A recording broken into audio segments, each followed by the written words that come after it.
Ladies and gentlemen, thank you for joining our program. Today, I'd like to propose a question. Which look do you prefer?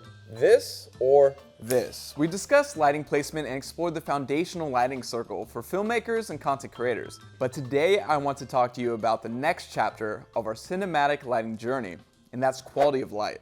We'll take a look at how to interpret a hard and soft light, illustrate how the two styles have evolved over filmmaking history, and showcase examples of the looks you can get when manipulating the quality of light. Now, for all my up-and-comers out there, when I say the words quality of light, you'll more than likely associate that phrase with the light's intensity, brightness, or color accuracy. We're on the right track, but let's think outside the box on that one. When a cinematographer or gaffer discusses the quality of a light, you're probably going to hear these two terms: hard light and soft light. The word quality refers to how a light impacts the look of your subject. Let's examine two different shots to see if we can distinguish what makes a light hard and soft. Now, hard lighting can be characterized by the shadows that light waves cast on your subject. The contrast between the brightest and darkest parts of the image are easily defined and stark. You'll usually find this style of lighting in hard-boiled noir films, horror films, and action movies, and so on. Soft lighting can be identified as having a broader wraparound on the subject. The fall-off between the highlights and the shadows are very gradual. The shadows themselves aren't as distinct either. They're gentle and pleasing to look at. You usually see soft lighting in comedies and dramas and even recent war films like 1917 and All Quiet on the Western Front. Now, these kinds of details are what you should be looking for when interpreting the quality of the light. Each look will bring you a different impact or effect, and it's entirely up to you when deciding when and where they'll be appropriate for your project. Let's take a step back in time. It's the 1920s. Silent cinema has grown to the heights of a powerful artistic cultural phenomenon. It's an explosive time for the industry. Dozens of movies are literally being rehearsed and shot next to each other on neighboring sets. It was the birth of a new medium, on the verge of a massive revolution with the advent of sound. At the time, these silent films were shot quickly and mainly relied on natural light from the sun. Furthermore, the technology available at the time was about as good as you would expect. These filmmakers were working with film stock that could only handle speeds of up to 100 ISO. So, in order to get a proper exposure, you needed a lot of light. Many of the studios would cover their sets with glass roofs so the access to natural light was obtainable. A muslin cloth would stretch across the roof and create a nice, soft, and even spread of light for filming. The lights used at the time were gas discharge fixtures, which produced a lot of noise. When the talkies came and completely turned over the industry, these lights became obsolete. They would soften these lamps with muslin cloth like they did beforehand. Soft lighting was popular until the turn of the 1940s. It was a darker time. The world was in a chaotic state. The war had created a shift in the mindset of our society as well. We looked at life through a bleaker lens. The future was uncertain. Filmmakers reflected this time with their stories, like film noirs and hard-boiled tales of rugged detectives or investigators fighting against corruption. Cinematographers looked for a sharper and crisper look by way of utilizing harder lights that casted distinct shadows.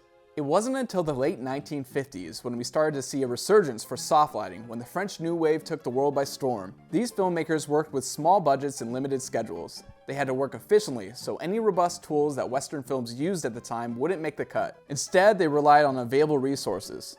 These creators desired to look at the naturalism of life without using a filter to manipulate it. So improv and mobility were key. Soft, larger sources such as the sun create a beautiful fall-off and wrap around the subject. It was pleasing to the eye and exactly what they were searching for. Because of the movement's popularity, soft lighting began to pop up in films across the world shortly after. Since then, the two styles are no longer ranking in a popularity contest. There's a diverse digestion of hard light and soft light amongst contemporary cinema. With versatile technology like LED lighting, the styles are now seen as tools to help you tell a better story that stands out. Now let's see how we can put the quality of light to the test, and I'll show you examples that imitate the look you'll get with hard lighting and soft lighting.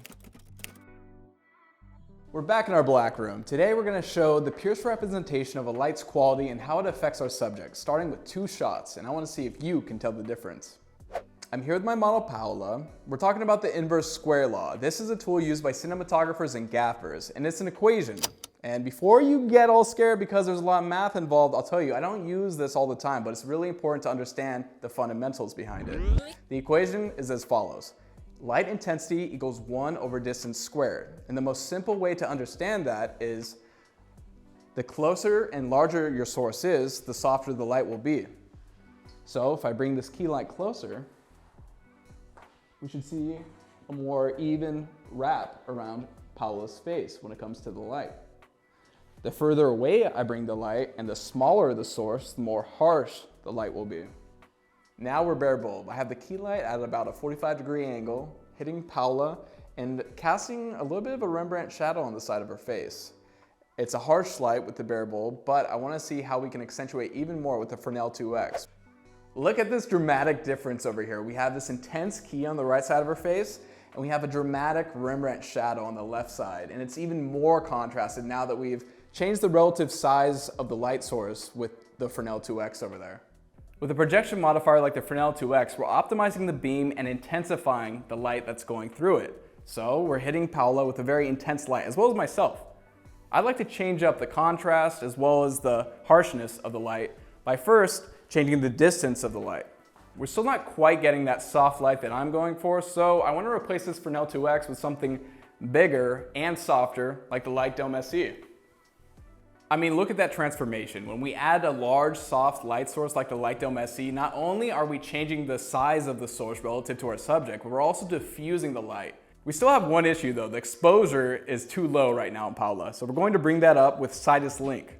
Now we have proper exposure on our subject, and we can really see how soft that light is. Larger sources of light will result in a softer look for your shot, whereas smaller sources of light will lead to a harsher and more distinct look, especially when we're talking about the contrast. There are plenty of tools and modifiers that we can use for both looks, specifically a light dome, like the Light Dome SE, or a lantern. They'll both expand our light source while making it feel as if we're using a much larger unit. On the other hand, a projection modifier, like the Fresnel 2X for example, will focus the spread of our light source, making it smaller and more suitable to mimic that hard light look, as it will increase the intensity of the shadows. Now let's say you want to use both hard lighting and soft lighting in your project. There are plenty of ways to go about that, but I want to focus on one method, and that's mixing the two. By using our Amaran 200XS as a kick light, we can now see the defined edge glow that outlines our subject. This is a detail that's recognizable in older films. It's a great way to make our characters stand out, and if we put the bounce board adjacent to the placement of the light, it will reflect onto our model. Since we're breaking up the direction of the light and expanding our source, it looks even softer than before. We've reached the end of our time for today. I'd love to know what you all thought about the results we were able to get with hard and soft lighting, and which one was your favorite. Let me know down in the comments. For me, I'm a big fan of both. Each look will convey a different mood for the audience, and it just comes down to how you use it in your next project. If you like this video, make sure you subscribe, and check out this video over here. I'll see you soon.